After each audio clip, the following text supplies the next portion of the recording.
Hello and welcome to a Star Citizen Ship Buyer's Guide. Today we are talking about the Reliant and its variants. The MISC Reliant is a second tier starter ship, and they do very well in a variety of different areas. They're all under the $90 mark. They are a great starter ship if you want to share a ship with a friend, as they all have a pilot and co-pilot seat. They are pretty unique as a ship too, blending high-tech human and genre technology together with a very distinctive Star Wars B-Wing look. And they have a transforming flight mode as well, with the engine section folding outwards, transforming it from horizontal to vertical flight. There are some general similarities between the Reliant hulls. They're all 13 meters long, 29 meters wide, and 6 meters tall. They all have 2 TR1 engines and 12 TR1 thrusters, and they're all a little shy of 19,000 kilograms in mass. So they're going to be relatively manoeuvrable. Those 2 engines are going to give it a lot of power. We're not entirely sure how powerful those engines are going to be, but they can take up to a small size 2 power plant each as well, and all but the Skirmisher can take a maximum of a size 3 shield. The Skirmisher can take a maximum of a size 4 shield. Size 3 and size 4 shields, pretty powerful, they're going to be pretty tanky. All of this though, the size 2 power plants, the size 4 shields, all that sort of jazz, will be changing to the new item system in the near future, where there's going to be multiple small or multiple medium shields and engines and power plants. It all changed a little bit, but the spirit of the ship remains. Hardpoints wise, again, they do share a variety of similarities. They all have 2 size 1 hardpoints under their wings, which all come with, as stock, 2 M3A laser cannons. There is a little bit of confusion with me, mainly with me, about the missiles they come with as well. It looks like they all come with at least 2 size 1 task force missiles, but some of them might have missile loaders, and we'll talk about that in a minute. Each of the variants then has its own distinct weaponry, modules, and equipment to suit its role. Each variant has a distinct rear compartment, and each one has an additional component or components and functionality from the others. Let's start with the core mini hauler. So the core is the base hull and is the cheapest at $50 for the standalone ship. All the prices I state here will be excluding any form of taxes. It fulfills a more cargo transport-esque role, with the largest capacity of the series sitting at 30 standard cargo units. With the Reliant core, MISC adds to its already impressive lineup of ships a smaller introductory class spacecraft. Utilising advanced genre designs, the Reliant features broad, sleek wings, omnidirectional thrusters, and a fully articulated 2-seat cockpit that supports horizontal and vertical flight modes. All of this combines with a larger carrying capacity than many ships in its class to make the core a natural choice for short-range hauling, or with the simple addition of a few optional components, this can-do ship can do anything you dream of.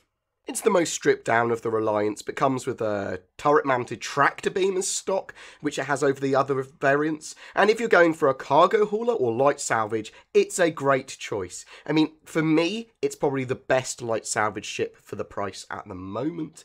There are going to be other pure cargo haulers available, obviously, most notably the Hull A at $60, which is pretty close to its class. But for a solid hauler or light salvage, as I said, pretty much at its cheapest, you can't really go wrong with the core. The Tana Skirmisher is available for $65. Now this is the more combat variant of the Reliant. With humanity ever expanding through the universe, the need for a versatile lightweight fighter has expanded with it. Easy to maintain with a rugged construction, the Reliant Tana makes for an ideal choice for frontier and outpost defense, thanks to its custom high-yield power plant, stronger shields, and additional weapon mounts. In addition to its normal weaponry, the Tana has 2 size 2 unmanned turrets with M4A laser cannons as stock, a more powerful stock power plant as well than all the other models, and even a maximum shield size of 4, and it also comes with a stock 3 size shield. In the rear of the craft is a weapons rack and space for a combat suit, though this does drop its standard cargo units down to 10. As far as fighters go, this is pretty impressive. It's got a lot of weaponry and a lot of utility. The Skirmisher comes with an internal missile system, and this is what I was talking about earlier with some confusion. This allows for the storage and automatic reload of size 1 missiles. This is a game changer combat wise. From the concept art we can see that it looks like it can contain 5 missiles in its cartridges. So That would be a full complement of 10 missiles, so you'd have 5 in each of its wings, and it looks like the other variants might be able to fit this module too. For me, with its selection of powerful gear and additional seat and technology, this makes the Tana my favourite budget multi-role fighter, whereas previously I would have probably looked at the Avenger, Titan, or 325A. That said, I do hope its power plant can keep up with all its power needs, but you could just outfit it with different weapons, I suppose, if you were having issues with power, just give it some ballistic weapons. It is going to be able to do a lot of extra actions compared to other fighters too. That extra crewman that you can bring along can EVA out to help you with missions or shipboarding. In fact, thinking about shipboarding and the fact that it's got a combat suit and weapons rack in the back, it makes a very good little pirate ship or boarding ship.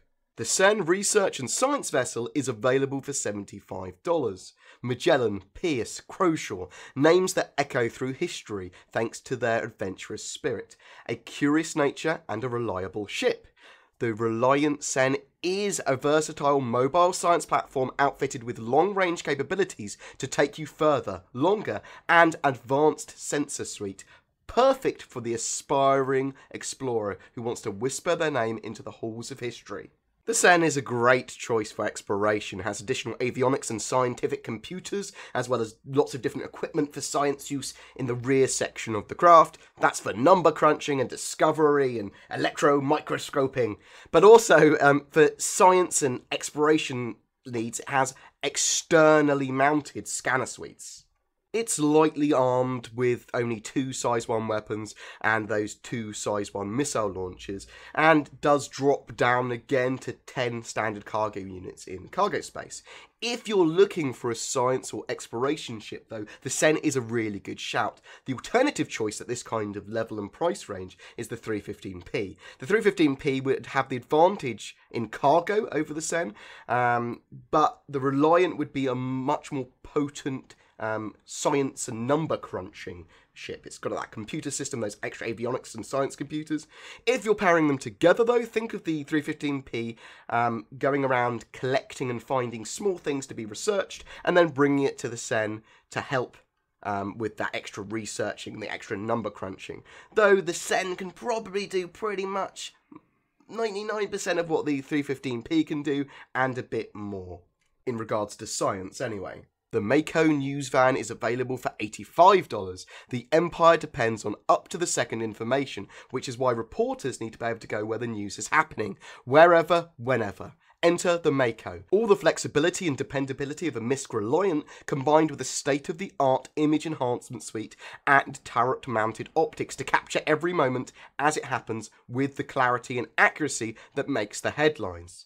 Basically, CIG have said with this one that it's for streamers and content creators. Well, at least that's what they're targeting with it. Again, it's lightly armed with 2 size 1 weapons and the 2 size 1 missile launchers, and it drops down to 13 standard cargo units from the 30 of the base model. The news van is loaded with much better target ID systems, additional transmitters, and a turret-mounted image enhancement suite. The idea here is to record races, battles, get awesome pictures of vistas and black holes and cool things, and then sell them. You'll be able to track multiple targets and ID them at long range too.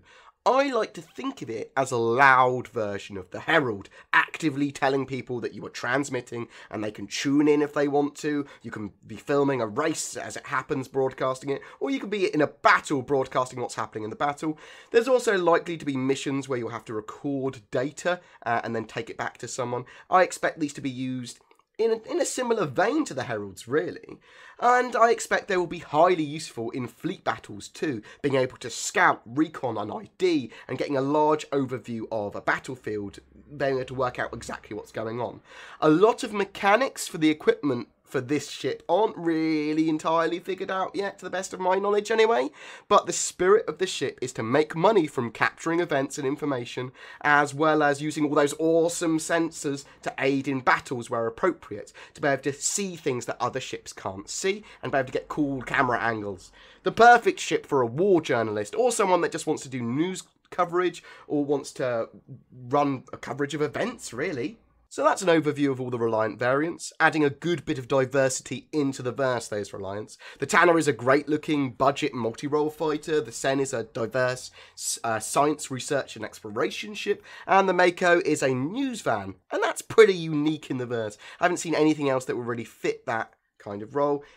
I suppose you could do information in the same way with the Herald, scanning down information, but this is much more for imaging, this is much more for video, and I expect that it will have some cool features. We're just yet to see them at the moment. Anyway guys, I hope that helps, and helps you make a decision on what ship to buy. Please share your views and thoughts on the Reliance on the comments below. Thanks for watching, don't forget to like and subscribe, it really does help me, and I'll see you in the verse.